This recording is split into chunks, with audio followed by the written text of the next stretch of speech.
Good day YouTube. Today we're going to talk about the story and the lore of chapter 2, how all of these antagonists, characters as well as the backdrop all correlate to each other, and how are they connected to the original lore as well as the 1986 TV adaptation. Now, the Yellow Wind Sage, who is the main villain, who is also known as the Wukong was one of the earlier villains and antagonists in the TV adaptation of Journey to the West. He's a weasel demon with the tiger as his main minion, and they crave for the immortality flesh of tungsten like all other demons do in this story.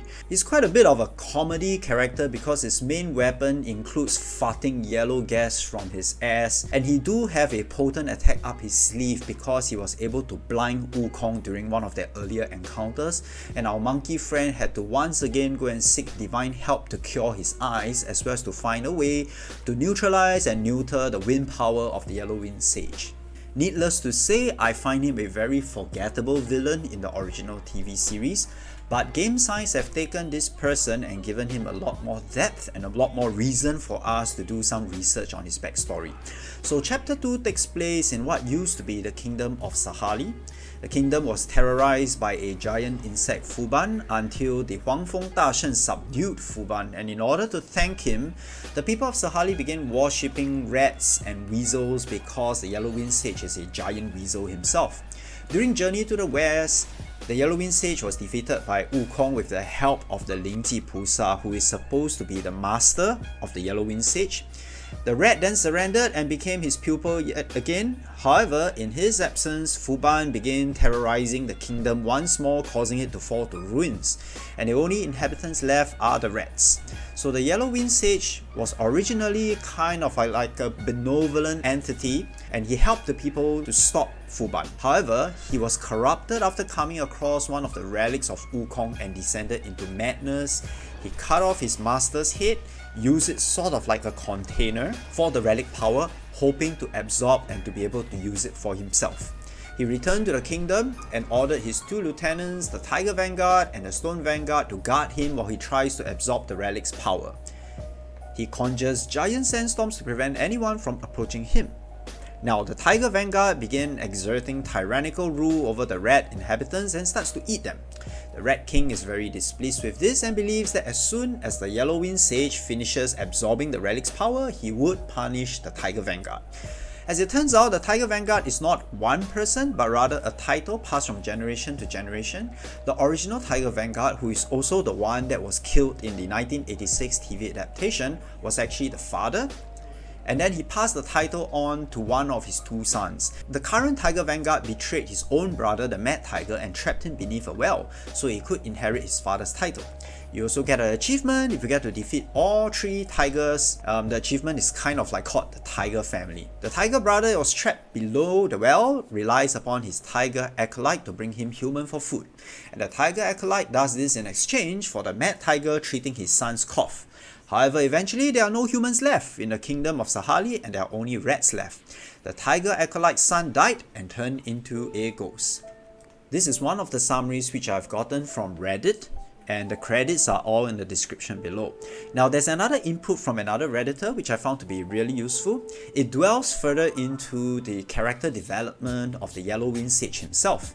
And we have to understand his personality by understanding in more detail the history of what happened in the past. So in the Golden Kingdom of Sahali, the sunset was so terrible that the sound of the boiling water that it caused would scare the children and everybody and the citizens within the kingdom.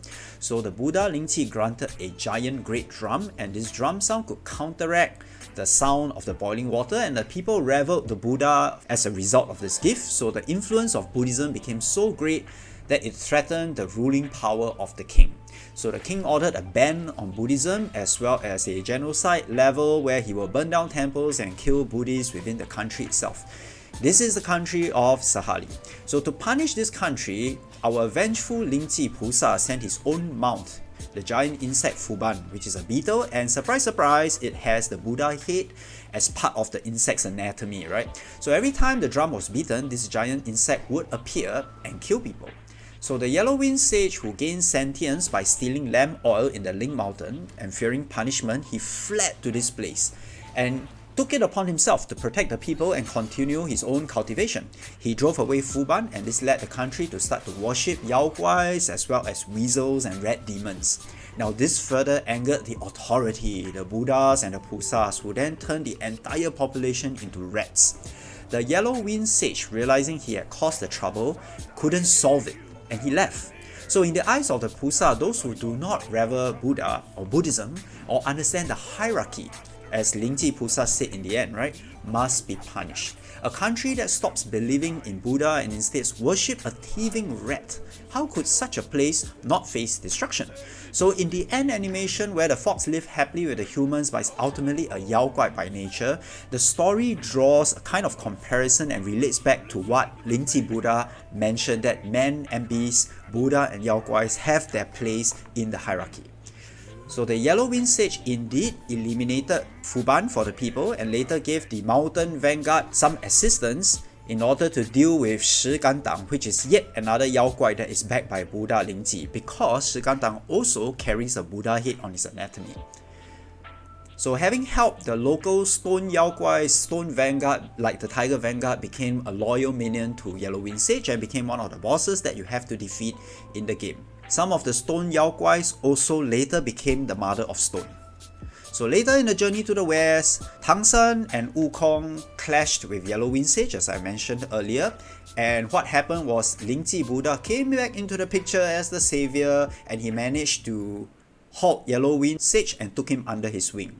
That was before we reached the part of the black myth Wukong where Yellow Wind Sage managed to gain the power of the relic, took off the head of his master and carry on with his evil deeds because he's now fully corrupted and gone over to the dark side of the Force.